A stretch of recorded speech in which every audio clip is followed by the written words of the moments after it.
¿Cómo están, estudiantes? Bienvenidos a una clase más. A continuación procedo a compartirles las diapositivas de nuestra nueva clase. Me regalan un segundito para poderles compartir.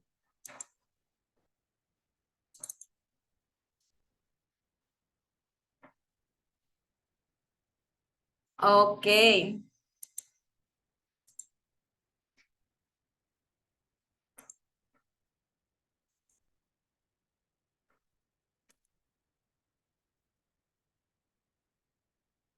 Ok. A continuación vamos a hablar sobre conocimientos previos, la vida. Tenemos temas a tratar como son, punto número 1, biología, tipos de célula, niveles de organización celular y el sistema inmune, sistema inmunológico. Biología. La biología, en primer lugar, debemos recordar que es la ciencia natural que está relacionada con la naturaleza, en la que aplicamos métodos científicos dentro de ella. Incluimos lo que es la biología, la geología, la física y la química. También nos indica que la biología es la ciencia que estudia a los seres vivos. Los organismos vivos están formados por células. Esas células son unicelular, una célula o más células pluricelular. ¿Ok? Y también nos menciona que están relacionadas entre sí. La célula, por lo tanto, es la unidad básica de la vida de todos los seres vivos y que están compuestos por células dentro de ellas, que ocurren también a las reacciones químicas y bioquímicas, necesariamente que tienen que existir y que existan para la vida. Como podemos observar en la siguiente ilustración, estamos compuestos de células, seres vivos, son los que más presentes tienen, porque pueden ser pluricelulares o unicelulares. Cuando hablamos de lo que son los tipos de célula, hablamos principalmente de que diferenciamos dos tipos de células. Las células procariotas, pro antes de, y carión, núcleo. Procariotas, es decir, núcleo. Y las eucariotas, verdadero, y carión, núcleo. Las células procariotas son aquellas que no tienen núcleo, un núcleo claramente definido, por así decirlo, ni delimitado por una membrana, mientras las células eucariotas cuentan con un núcleo real, claramente definido por la membrana nuclear. Es decir, recapitulémoslos de la siguiente manera. Células procariotas no tienen un núcleo definido ni delimitado. En cambio, eucariotas tienen un núcleo definido por la membrana nuclear. También nos indican que la célula eucariota es la célula básica de lo que es la célula animal y también la célula vegetal. Los organismos procariotas son todos los unicelulares. Ojo, los organismos eucariotas son pluricelulares. Los organismos procariotas son unicelulares, aunque pueden llegar de forma coloniales también. Los organismos que forman parte de este grupo son prácticamente las bacterias, y los organismos eucariotas pueden ser tanto unicelulares como pluricelulares. Dentro de ellos podemos encontrar hongos y plantas. También animales.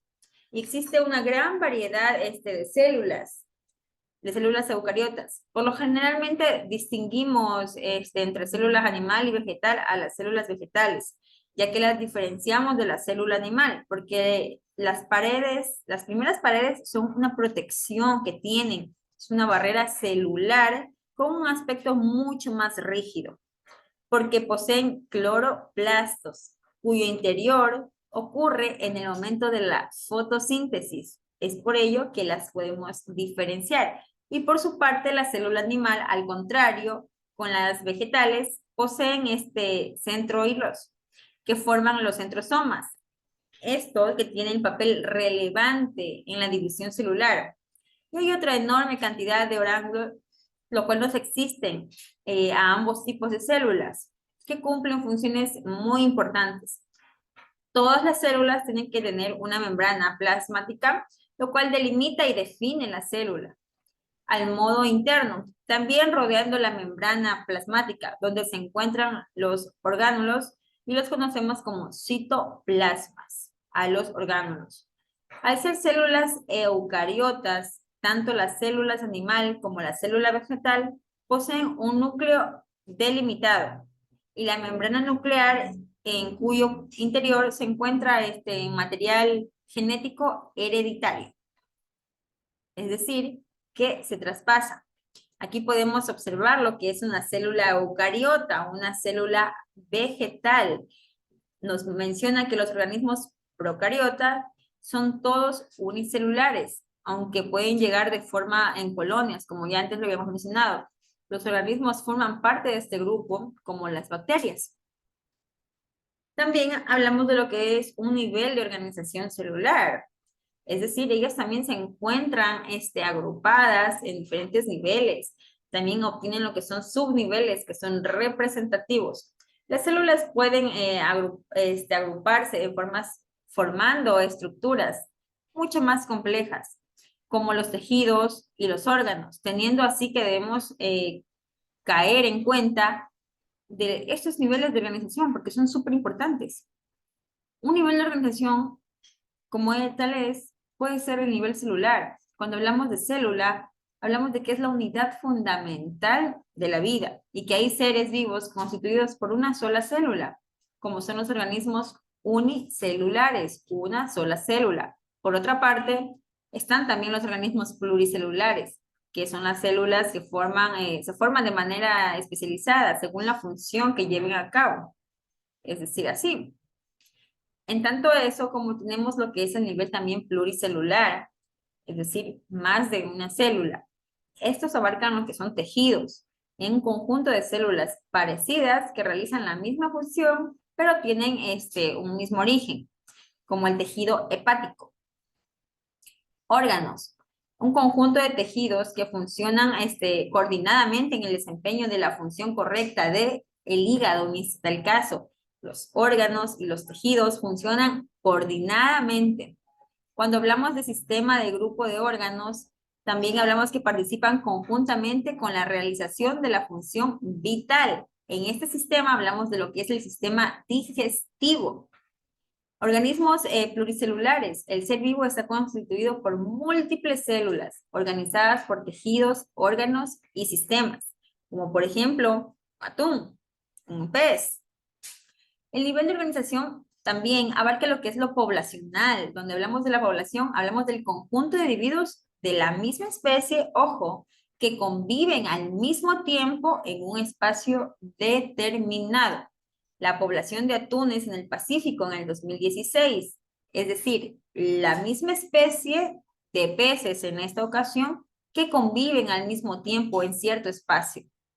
Cuando hablamos de comunidad, hablamos del conjunto de esa población, pero de diferentes especies, es decir, se relacionan entre sí. Por ejemplo, una comunidad pelágica en el Pacífico.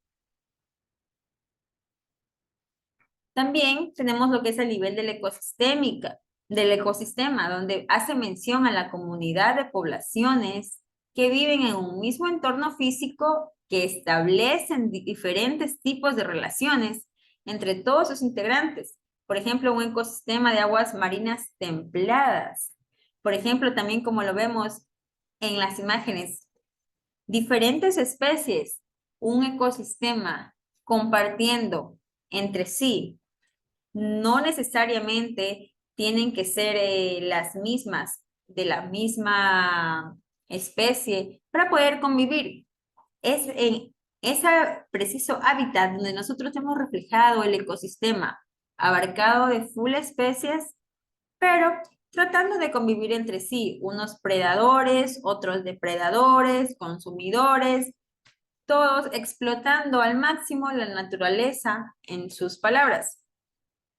Hablamos también del sistema inmune innato. Como vemos, el sistema inmune innato es un sistema inmunológico también que comprende las células, los mecanismos y que defiende al ser vivo. Gracias a este sistema inmunitario innato, logra defender al ser vivo de las infecciones o de los organismos de una forma no específica, no precisamente preparada para el ser vivo, pero gracias a los nutrientes y a las proteínas logran desarrollar este tipo de sistema y lo cual ayuda a sus defensas y a defenderse y estar apto para los cambios climáticos desde ahí. Como vemos, la inflamación está estimulada por la liberación de factores químicos y sirve para establecer una gran barrera física contra la propagación de las infecciones. Todo esto también hay para promover la recuperación de algún tejido dañado o deteriorado, siguiendo el aclaramiento de los patógenos. La fiebre. La fiebre está definida como la elevación de temperatura corporal superior a 37.7 grados centígrados. Una vez que el cuerpo emane una temperatura superior a los 37.7 grados centígrados, se considera una fiebre, es decir, una temperatura corporal alta.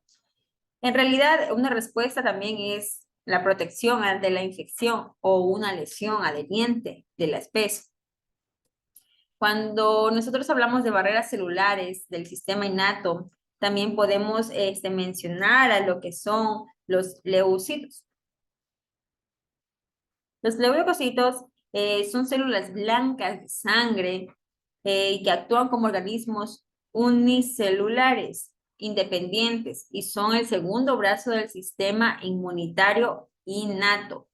Los leucocitos innatos incluyen a fagocitos, macrófagos, neutrofagolitos y las células dendritíticas, ¿ok?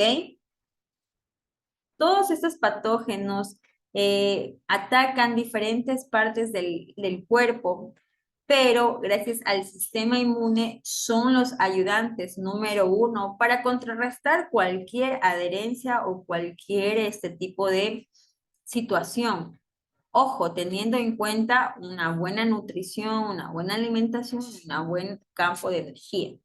Cuando hablamos de fagocitosis, decimos que es una característica importante de la humanidad innata celular, es decir, que se lleva a cabo por las células llamadas fagocitos. Y esto que pueden lograr en global o comen patógenos y partículas rodeándolas exteriormente por su membrana y hacerlos pasar al interior de lo que es su citoplasma. Si nos damos cuenta, nuestro cuerpo y el cuerpo de los seres vivos logran generar 1 millón de barreras para protegerse, para proteger la parte interna del cuerpo, logrando así su desarrollo y cumpliendo un ciclo vital súper calmado y desarrollado. Obviamente esto de mano de una buena alimentación. Cuando hablamos de los neutrófilos y los macrófagos, decimos que son fagocitos que viajan a través de todo el cuerpo en busca de patógenos invasores. ¿Para qué? Para englobarlos o comerlos y contrarrestarlos. Cuando hablamos de los macrófagos, hablamos de que son células versátiles, es decir, que residen dentro de los tejidos y se producen en una amplia gama de sustancias, como son los enzimas. Ok, al mencionar ese tipo, podemos darnos cuenta que los macrófagos son células muy versátiles, muy cambiantes, es decir, que están en constante cambio dentro de nuestros tejidos, siempre contrarrestando cualquier tipo de anomalía. Ok, estudiantes, espero nos podamos ver en una nueva clase. Esto es todo por el día de hoy.